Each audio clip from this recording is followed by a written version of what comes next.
So we got a 1988 Honda Accord. We got a 2004 GTO.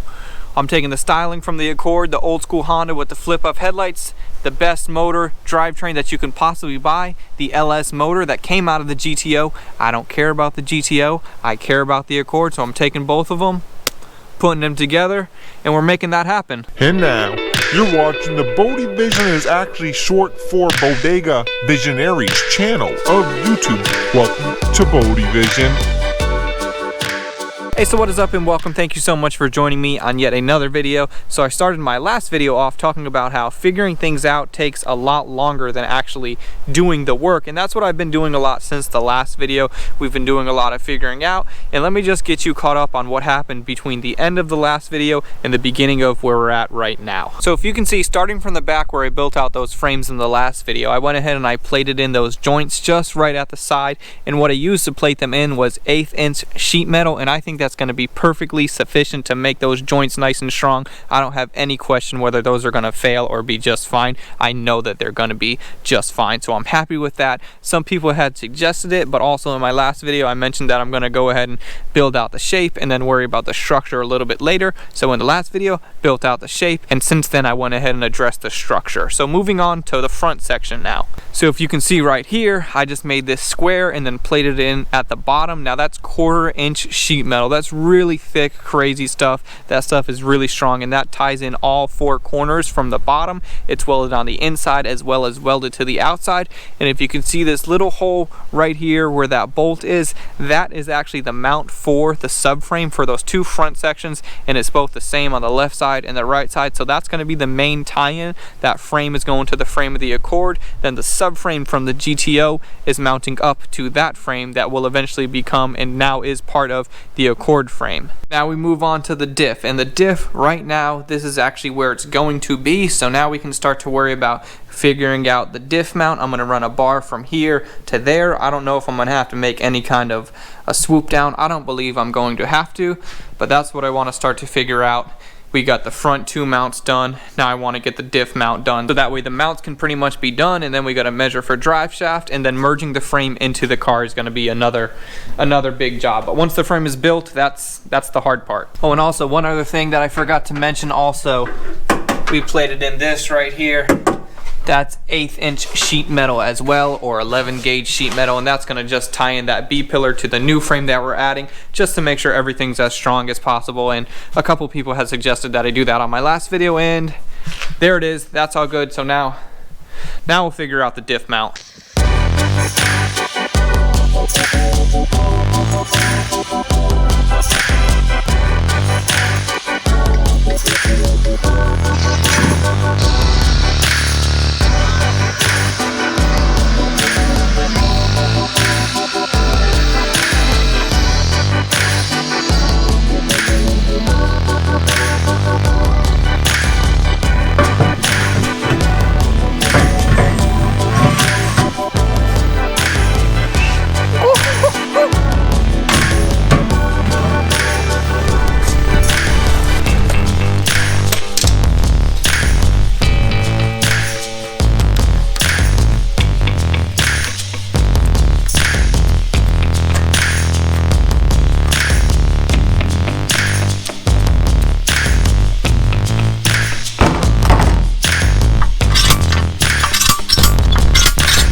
Alrighty, so now that we have the holes drilled out, one thing that I was thinking is, if you can see right here, this plate that the diff actually mounts to, this is going to distribute the weight of the force of the bolt. So we're not going to crush the tube underneath it because this plate is right there. But that brings us into potentially having an issue where the top of that tube could get crushed down. And what I would like to do is what I did in the front, where I just put a little sleeve in there, and that'll prevent anything from crushing down. But since that's so far in from the edge of the tube, or it's so far from here to there that I can't get a tube in there, what I'm gonna do is this is 1/4-inch plate, really thick stuff. So I'm just gonna place this right there, make sure it's centered, and then I'm gonna go ahead and weld it. And once it's all welded around, I'll take it back to the drill press and just drill out these holes again all the way through that 1/4-inch piece. That way there's a plate on the bottom from the diff mount, and then that 1/4-inch plate on the top. So the chance of that tube being crushed is a lot less than it was before. I think if you can crank down on it a whole bunch, you maybe be able to have it flex a little bit, but ultimately I think this will work.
And so that's in there. Everything is starting to take shape. I can really see how it's going to be now, because this is about how it's going to be in its entirety. And then I'm going to do a bar across that the drive shaft is going to come through, but I'm waiting to get a little bit of this structure put back into the car before I cut out any more of the floor, because as I mentioned a while ago, I don't want to cut too much of the car because then it's just going to fall apart. So I want to build a little bit of this back, and then we'll go ahead and focus on that piece, and that's just going to come right across from that midpoint right in between this square right here, up and over, and then down to over there, and then that's going to tie back into the floor.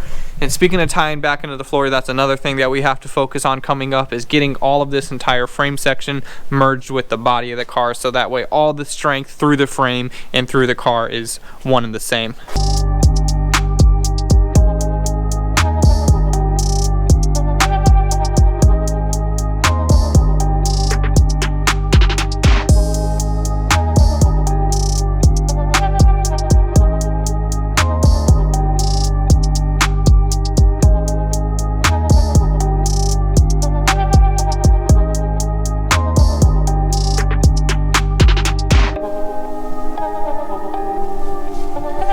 Boom, and just like that, that is designated ride height.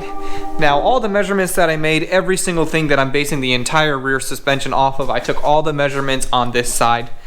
Now get ready, because we're about to get a little bit crazy with the numbers, but hopefully it better helps you understand what I was thinking and how I went about doing this, and how I went about doing this on a couple other projects of mine. I did all of these same things on the 4-door EK hatch that I made 2-3 years ago now. So anyways, if you can see right here, and keep in mind we're going to be going with some custom over fenders, so everything's going to get tied together real nicely. I plan on having the fender right out here so that way it looks real nice, and this is the actual level of camber that the car is going to have. And like I said, this is designated ride height. So how I found designated ride height is I put them to exactly where I wanted them to be, and then from the floor up I measured 23 inches. So that's from the floor to the center cap. That's 23 inches, and that's confirmed, that's checked, that's good to go. From this point right here to the center cap as well, we're always going back to the center of the center cap. That's got to be 13 3/4 inches, and I took note of that right here, and I based it on this tick mark, and then I based this one off the ground. Now, since right now I'm not on an even floor, but the car is perfectly level, the floor is not perfectly even, so I couldn't do this measurement on the other side, so I had to translate that in another way. So what I did is I made a tick mark right here, and then I measured down a certain distance, so that way we could transfer that onto the other side. And this tick mark right here is a certain distance from that very corner. So we took a tape measure to right there, and then we brought it over here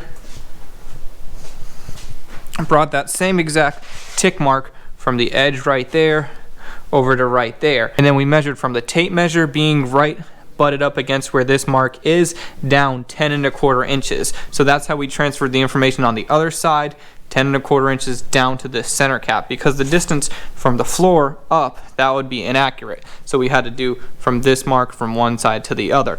And also I made this same exact mark, and the way that I found this mark is putting the tape measure right here, measuring down 9 inches is how I made this tick mark, and that's the exact same on the other side. So in relationship to the car, this wheel is in the same exact position on both sides. In relationship to the floor, it is not, but again, the floor is not even. We want to build every single thing based on where the car is, because the car is even from left side and right side. And another thing with the suspension that I had to figure out was making sure that at my designated ride height, or where it is right now, I wanted the control arms to be at mid-travel, meaning have the same amount of distance it can go up and same amount of distance that it could go down. And the way that I figured that out was I let the wheel go down as far as it can go, meaning the A-arms were tilted all the way down. Then I measured that off of the floor. Then I did the exact same thing, but in the opposite direction. I took the wheel up as high as it can go, then I measured that. That was a total of 8 inches. So when I dropped it down 4 inches, that was that midpoint that I wanted to be. So as it was stuck at 4 inches, then I came in here and I measured from down there to this tick mark, and I did the same exact thing from there to this tick mark. Now that distance is just 7 inches, but that 7 inches is only so that way we can make sure we go back to seeing that it's at mid-travel. So right now, the wheel is exactly where I want it to be at my designated ride height. It's at mid-travel on the suspension, meaning it can go up, it can go down that same exact 4 inches, even though, keep in mind, the suspension is not going to travel that far, especially with the coilovers that I'm going with. So that looks good. Left to right, front to back, top to bottom, suspension travel. We are looking good, and we still have to build a brace across for the drive shaft like I was saying a little bit ago. And I'm gonna end up putting some gussets in between here and some gussets there, and we're just gonna worry about strengthening everything out in a little while. I just wanted to make sure everything was gonna work. Those 2 front mounts tied in, good. Diff mount tied in, good. Tires all even, good. Everything is good. Motor sitting in here, good. This video is about good. Now I know this was a short one, but this was a very monumental moment to see all the suspension together. I'm excited about it. I wanted to show you this, so I wanted to get this out there, and in the next video we are just going to keep it rolling. So I guess that's gonna be it for this one, you guys. Let me know what you think. If you had any questions, let me know. Like this video, comment, subscribe, do all this stuff. You know what it is, YouTube. I will see you on the next one. That's freaking sick, dude. I'm out.